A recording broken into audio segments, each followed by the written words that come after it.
Öncəki videoda universal yük vaqonlarından danışdıq. İndi isə gəlin ixtisaslaşdırılmış yük vaqonları növlərinə birlikdə nəzər salaq. Çən vaqon neft, açıq və qara neft məhsulları, kimyəvi maddələr, sıxılmış qaz kimi maye məhsullarının daşınması üçün nəzərdə tutulmuşdur.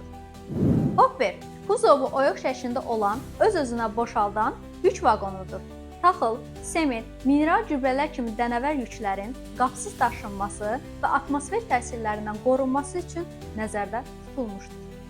Avtomobil daşıyan vaqon 2 mərtəbəli kuzova malik olan ixtisaslaşmış vaqon növüdür. Yan qapıları yerinə vaqonun başında qapıları vardır. Vaqonların içərisində avtomobilləri xüsusi breketlərlə sabitləyən qoruma sistemi mövcuddur. Minik avtomobilləri və digər kiçik ölçülü təkərli texnikaların daşınması üçün nəzərdə tutulmuşdur.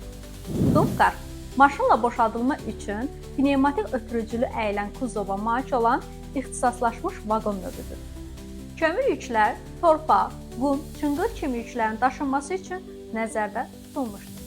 Ardı isə növbəti videoda izləmədə qalın.